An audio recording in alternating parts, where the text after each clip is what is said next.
Bonjour chers jeunes de l'aumônerie de la paroisse de Notre-Dame de Lourdes, de Pavillon-sous-Bois. Je suis heureux de vous retrouver.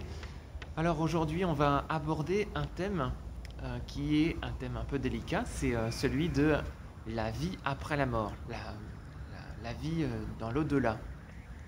Alors là, je suis à Bondy, hein, c'est pour ça que il y a un arbre derrière moi, c'est un petit peu le symbole de la vie qui part, hein, un arbre qui a des feuilles jaunes là, on sent bientôt l'hiver. En fait, la nature nous parle aussi, hein, de la mort, puisque pendant l'hiver, ben voilà, toute la nature est en train d'attendre, comme morte, une renaissance. Et c'est bien cela qui nous attend, hein, une vie après la mort, une renaissance. Alors, par rapport à la mort, eh ben, on peut avoir un peu de peur. C'est un sujet qui repousse. Et pourtant, ça fait partie de la création, hein. Saint François d'Assise, il loue le Seigneur pour notre sœur la mort. Donc, qui est-elle, cette sœur la mort? Ben, c'est ce qu'on va découvrir un peu plus. Alors, on va faire 4 points là aujourd'hui. Le premier point, c'est ce que ça provoque en nous, ce sentiment de peur. Ensuite, on verra qu'il y a une mauvaise réponse à la vie après la mort, c'est la réincarnation. On verra ensuite en détail ce qu'est la résurrection. Et puis enfin, comment vivre le deuil. Premier point, donc le sentiment de peur que ça suscite, ça suscite en nous la mort. Alors, c'est un sujet qu'on ne maîtrise pas finalement. C'est pour ça qu'on a peur. Donc, il y a 4 raisons. Première raison, il y a 2 incertitudes et il y a 2 obstacles énormes, 2 contraintes énormes. Première incertitude, en fait, c'est qu'on ne connaît pas l'heure de notre mort. Donc, c'est pour ça que ça peut nous angoisser. Ça peut arriver à tout moment. Et puis, on ne sait pas ce qui se passe véritablement après la mort.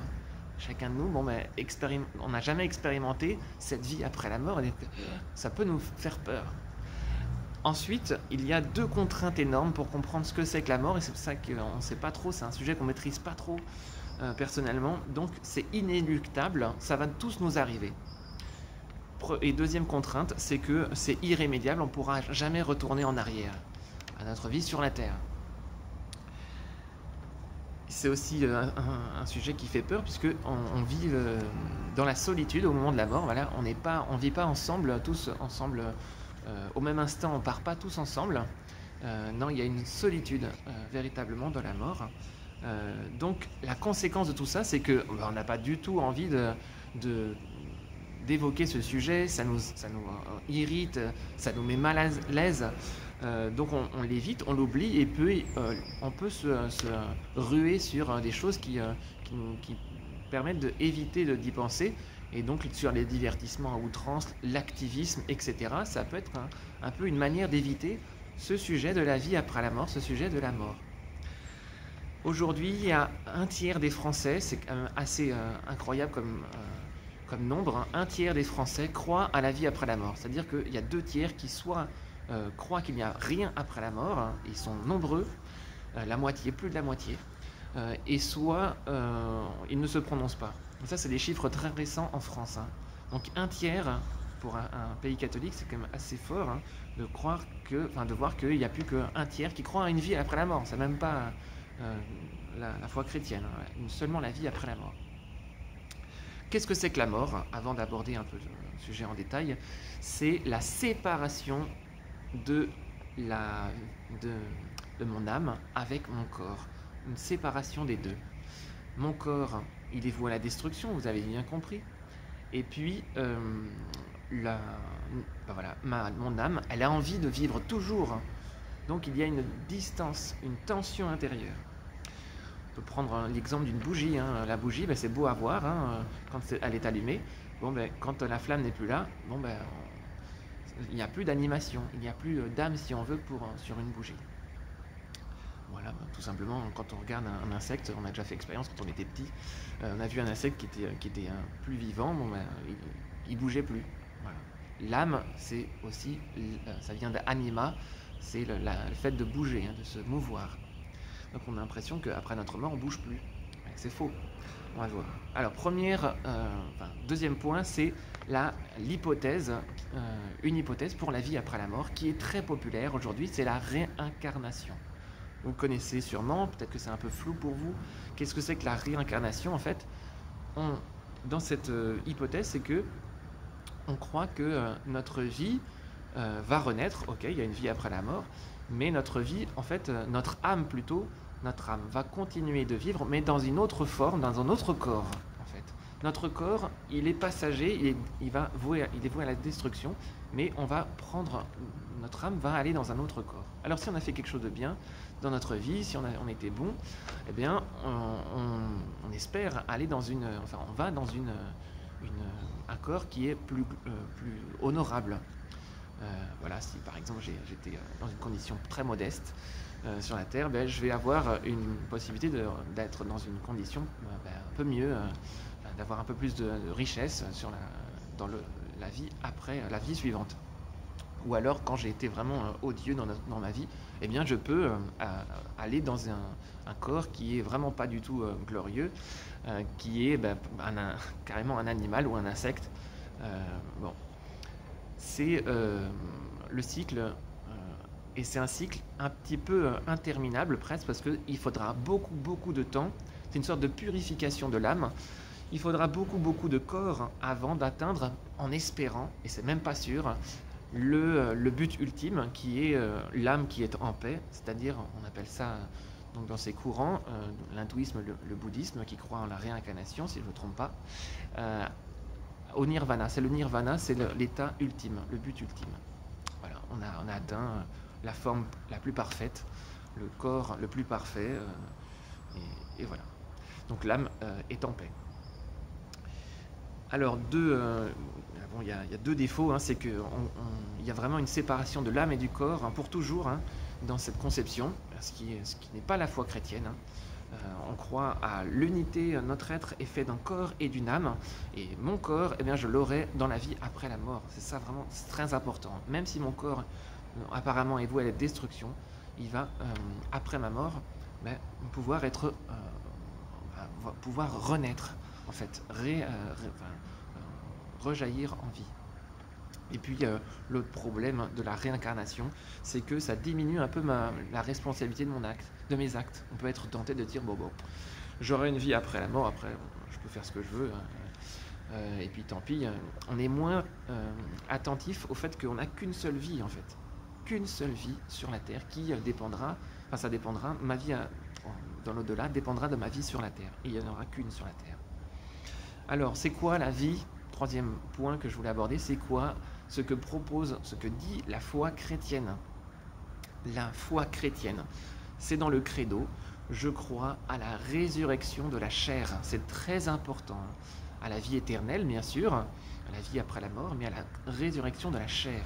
C'est ce qui distingue la foi chrétienne de toutes les hypothèses de la vie après la mort dans la plupart des religions. Résurrection de la chair, c'est très clair. Jésus, c'est le témoin qui nous le dit. Jésus, il est ressuscité, pas simplement avec son âme, mais avec son corps. Il n'est pas juste apparu en tant qu'un esprit, voilà, qui nous parle, qui a parlé à ses apôtres, à ses disciples après sa mort. Non, il est apparu avec son corps, avec sa chair, et on le voyait, c'était lui. Alors, il avait la même manière de manger, la même manière de parler, on le reconnaissait, même s'il avait un corps particulier, un corps glorieux. Donc il pouvait rentrer dans des pièces, alors que les pièces étaient fermées à clé. Il pouvait avoir un corps qui n'est pas forcément toujours facile à avoir. Même si on reconnaissait, des fois on ne reconnaissait pas tout à fait. Il avait une particularité, c'était un corps qui est éternel. Même s'il avait les mêmes traits, il avait même les marques des clous, les marques de sa passion, pour bien dire que c'était bien lui. Alors, Saint Paul, il nous dit, nous attendons comme sauveur le Seigneur, Jésus-Christ, lui qui transformera nos pauvres corps à l'image de son corps glorieux, avec la puissance qui le rend capable aussi de tout dominer. Donc nos corps, ne les méprisons pas, nos corps vont ressusciter. Nos corps vont voilà, revivre. Et c'est parce que Jésus est ressuscité qu'il nous ouvre à la vie. Jésus il est ressuscité pas que pour lui. Jésus il est ressuscité pour nous donner, nous offrir la résurrection. Et la résurrection, pas simplement d'une partie de notre être, pas simplement l'âme, mais aussi notre corps. Tout notre être est voué à la vie. C'est ça qui est beau. Et on doit avoir beaucoup d'actions de grâce pour Dieu qui a fait ça. Et puis c'est très, très important aussi dans notre foi chrétienne, c'est que dès cette terre, nous avons part déjà à la résurrection. On peut déjà vivre de la résurrection. Alors on peut se dire, mais qu'est-ce qui se passe là? On n'est pas mort. Mais si, en fait, en quelque sorte, on est déjà mort sur la terre.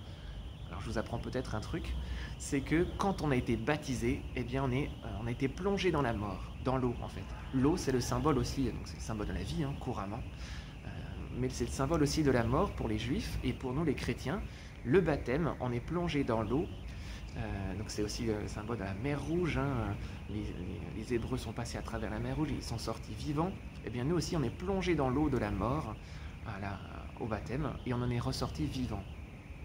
Et on est ressorti appelé à la résurrection. On est des nouveaux-nés après le baptême. C'est très fort. Saint Paul le dit encore une fois, Saint Paul qui dit « Enseveli avec le Christ lors du baptême », enseveli donc dans la mort. Vous êtes aussi ressuscités avec lui parce que vous avez cru en la force de Dieu qu'il a ressuscité des morts. Alors à nous de croire à la force de notre baptême. C'est impressionnant ce qu'on a reçu au baptême. On est déjà appelé à la vie après la mort, pour toujours. Alors, on va passer, après notre mort quand même, notre mort physique, on va passer par deux étapes. Ça s'appelle les jugements, deux jugements. Un jugement particulier et un jugement universel. Peut-être que vous ne connaissez pas vraiment cet aspect de la foi chrétienne, mais on va donc passer par le jugement particulier, c'est juste après notre mort. Donc particulier, donc ça concerne chaque personne. Après notre mort, vous le connaissez, soit on a accueilli l'amour de Dieu, soit on l'a refusé. Si on l'a refusé, on va en enfer. Si on l'a délibérément voulu. Il y en a qui on suppose qu'il y en a qui refusent l'amour de Dieu. Et on peut s'enfermer, croire que maintenant je serai plus heureux en étant séparé de Dieu. Je serai indépendant, je serai moi-même, je maîtriserai ma vie tout seul, je vais y arriver tout seul. Certains sont dans cette conception et ils peuvent décider délibérément d'aller en enfer.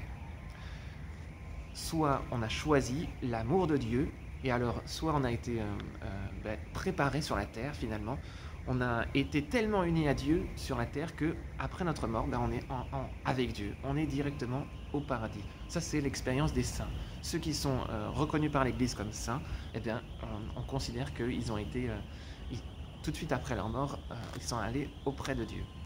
Soit notre vie a été un petit peu douloureuse sur la terre, on a eu du mal à accueillir l'amour de Dieu, et donc on est appelé à être purifié de cet amour. Donc on est dans un état qui s'appelle le purgatoire. Le purgatoire, on est dans l'espérance, on est déjà sauvé par Dieu, mais on attend d'être avec Dieu pour toujours. Et le deuxième jugement, deuxième étape, c'est à la fin du monde en fait. Dans notre credo, on croit que Jésus viendra sur la terre, alors je redis le credo, pardon. Il viendra juger les vivants et les morts, voilà, plus clairement. Après la fin du monde, il viendra. Il séparera, c'est l'évangile de dimanche prochain, il séparera les brebis des boucs, il séparera les hommes, et puis donc ça sera le triomphe du Christ. Alors ce sera un peu mystérieux, on ne sait pas trop comment ça va se passer. C'est décrit par des paraboles, comme celle que je viens de vous dire. Mais c'est après la fin du monde. Tous les vivants vont mourir, tous les morts vont être face à Dieu, qui fera le jugement final. Ce sera le Christ qui viendra faire cela. Alors, pour terminer, dernier point, quatrième point, le deuil. Comment vivre cette étape dans notre vie? Peut-être que vous avez déjà été confronté à la mort d'un proche, quelqu'un de la famille, un ami proche. Voilà, c'est douloureux. Eh bien, il y a 3 pistes pour vivre cette étape dans notre vie. On va en vivre des deuils. Voilà, mais c'est d'en parler, de parler de la mort. C'est pas un sujet très heureux, même si je vous ai dit que c'est quand même un beau sujet. Mais on a toujours un petit peu un repoussoir d'en parler. Mais il faut quand même en parler. Il faut en parler aussi aux enfants. Donc dans vos frères et sœurs, dans les plus petits, c'est bien de se dire, ils ont besoin de savoir ce qui se passe après la mort. Vous le savez très bien, quand on a 4-5 ans, un petit, il pose tout le temps la question du pourquoi, et la grande question, c'est qu'est-ce qui va se passer, alors pourquoi telle personne est morte, et pourquoi, où on va après la mort, quoi. C'est fondamental comme question. C'est bien d'en parler et d'avoir cette lumière qu'apporte la foi chrétienne. C'est une lumière vraiment de joie. Célébrer les obsèques, peut-être que vous avez déjà été à des obsèques, c'est fait partie de notre foi aussi, d'accompagner une famille qui vit le deuil, et puis nous-mêmes de vivre cette étape du deuil. Ça permet de se dire, en fait, la mort, ça existe, et la mort concerne cette personne qui vient de partir, et ça nous aide. D'être confronté à la réalité nous aide à passer aussi cette étape du deuil. Sinon, ça restera dans l'imaginaire et ça sera difficile à traverser. C'est important donc aussi de ne pas se dire j'ai pas le temps d'aller à telle ou telle obsèque. C'est important de montrer par charité, voilà, je suis solidaire de ce que tu vis. Quand une personne vit un deuil, je viens avec toi aux obsèques de la personne qui était proche de toi parce que je t'aime. Très beau, En Afrique, tout le monde se mobilise pour quand il y a une personne qui vient de mourir dans tel ou tel endroit, dans la famille, quelqu'un de lointain, tout le monde y va. Les obsèques, c'est une grande fête. C'est très tout s'arrête, mais on sent le sens du corps, de l'unité des hommes. Donc on a beaucoup de mal, beaucoup évite la mort, et donc il y a peu de personnes dans les obsèques. C'est triste, c'est dommage. Et puis prendre soin qu'ils sont partis, en allant fleurir les tombes, en allant prier sur les tombes. Les cimetières, c'est toujours, on a l'impression que c'est des lieux hantés. Dans les films d'horreur, c'est un peu ça, c'est l'idée. Malheureusement, non, c'est des lieux de paix, en fait. C'est des lieux où on peut méditer sur notre vie après la mort. Et puis célébrer des messes à l'intention du défunt, très important aussi. Ça fait partie de notre prière pour les défunts, et pour délivrer les âmes du purgatoire, les âmes qui attendent de recevoir Dieu, de voir Dieu. Eh bien, notre prière est très efficace pour cela. Voilà, Dieu nous promet la vie éternelle, donc il n'y a pas besoin d'avoir peur de la mort. Il faut choisir cette vie éternelle, et c'est même une personne, c'est Jésus qui est la vie éternelle.